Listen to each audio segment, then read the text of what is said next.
Assalamualaikum warahmatullahi wabarakatuh. Bismillahirrahmanirrahim. Walhamdulillah wassalatu wassalamu ala Rasulillah wa ala alihi wa sahbihi wa mawala.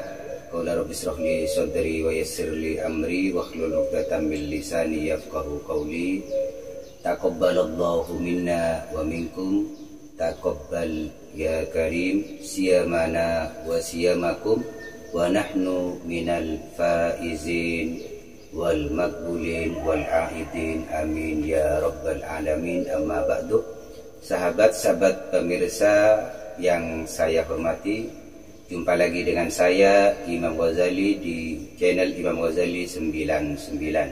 Sahabat-sahabat pemirsa, karena kali ini masih nuansa Idul Fitri, maka saya mengucapkan selamat hari raya Idul Fitri. Semoga kita menjadi kembali suci sebagaimana doa kita di awal tadi, dan mohon maaf lahir dan batin.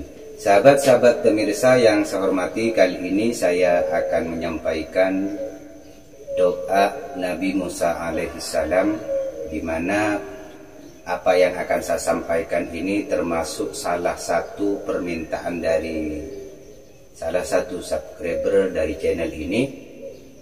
Menurutnya beliau adalah orang yang ketika menyampaikan sesuatu itu ada perasaan gugup, ada perasaan gagap, dan kadang-kadang ketika mengucapkannya itu sulit terucap dengan benar.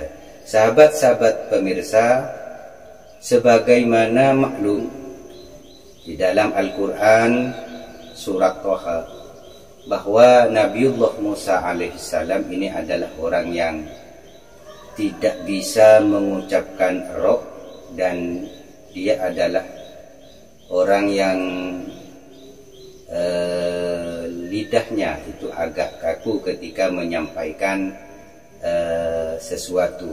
Kenapa demikian? Hal ini disebabkan ketika waktu kecil Nabi Musa alaihissalam ketika diberi pilihan oleh Fir'aun.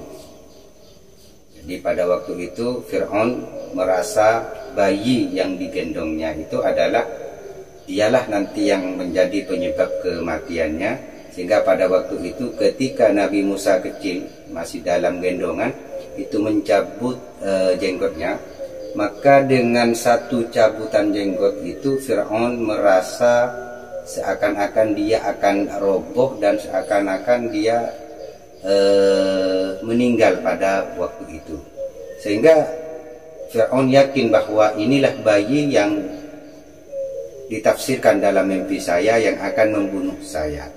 Akhirnya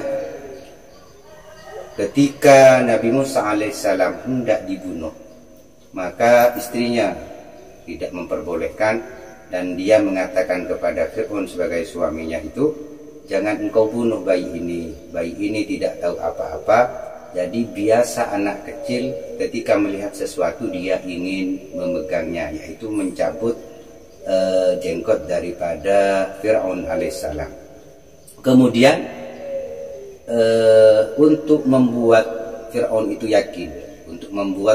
itu yakin bahwa Nabi Musa alaihissalam itu bukan termasuk bayi yang akan membunuhnya nanti, maka dia memberi pilihan, yaitu antara bara api dengan susu.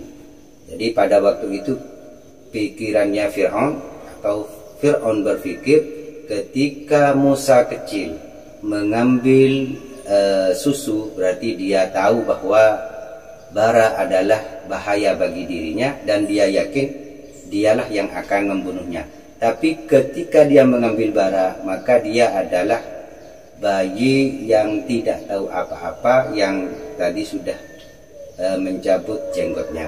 Akhirnya ketika Nabi Musa kecil pada waktu itu diberikan pilihan antara antara bara api dengan susu, maka Nabiullah Musa kecil pada waktu itu mengambil bara api, sehingga lidahnya pada waktu itu agak terbakar, sehingga dengan terbakarnya lidahnya di waktu kecil ini, untuk menyampaikan sesuatu, untuk mengucapkan sesuatu, khususnya yaitu mengucapkan roh atau dia agak sulit, sehingga orang bagi dirinya, yaitu bagi Nabi Musa, sulit, khawatir, takut wahyu Allah yang disampaikan kepada beliau, kepada umatnya maksudnya. Jadi beliau merasa khawatir ketika menyampaikan wahyu Allah kepada umatnya tidak paham dengan apa yang disampaikannya. Sehingga karena keadaan yang demikian, maka Nabi Musa alaihissalam meminta kepada Allah untuk menjadikan Harun, yaitu Nabi Harun, sebagai juru bicaranya. Nabi Harun ini adalah kakak daripada Nabi Musa alaihissalam, yaitu selisih sekitar 3 tahun lebih tua daripada Nabi Musa alaihissalam. Sehingga di dalam Al-Quran surat At-Taha beliau meminta, waj'alli waziran min ahli, ya Allah jadikan dari keluargaku wazir, yaitu juru bicara dari keluargaku, yaitu Harun ahi, yaitu Nabi Harun saudaranya. Wa asyrikhu fi amri, dan ikut sertakan dia dalam semua urusan saya. Itu doa Nabi Musa alaihissalam. Sehingga Nabi Harun ini sampai setiap urusan Nabi Musa alaihissalam dialah yang banyak ikut andil untuk menyampaikan risalah Allah kepada umat-umat Nabi Musa pada waktu itu. Nah, dari cerita ini Nabi Musa alaihissalam berdoa kepada Allah supaya setiap semua urusannya diperlancar.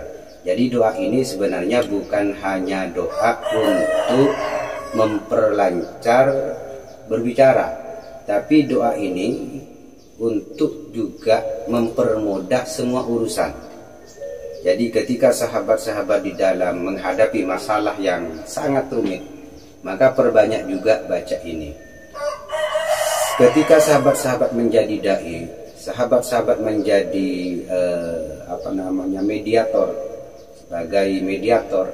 Jadi ketika ingin menjadi mediator dulu dan urusannya dipermudah oleh Allah dalam setiap bermediasi, maka amalkan doa ini supaya semua urusannya dipermudah oleh Allah. Bagaimana bunyinya di dalam surat Toha ayat ke-25. Qala rabbis rohli sodri. Jadi bacalah dari rabbis rohli sodri wa yassirli amri wahlul 'uqdatam min lisani yafqahu qawli. Ini yang perlu dibaca. Jadi bacalah ini sebanyak-banyaknya, apalagi ketika ingin bermediasi atau ketika ingin menyampaikan apa yang ingin disampaikan kepada orang lain atau kepada umat yang lain, atau menyampaikan kepada audien atau menyampaikan kepada rekan kerja.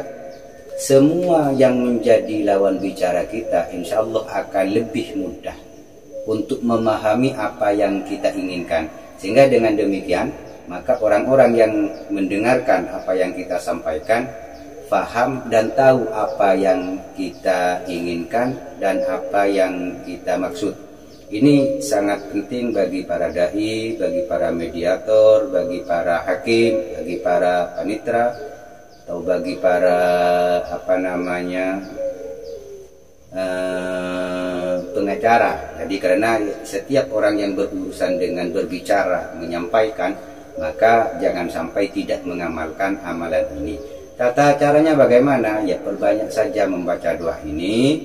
Kalau nanti dibutuhkan, maka bacalah Rabbis rohli sodri wa yassirli amri wahlul 'uqdatam min lisani yafqahu qawli.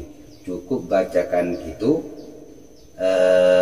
niatkan supaya semua urusannya dipermudah oleh Allah.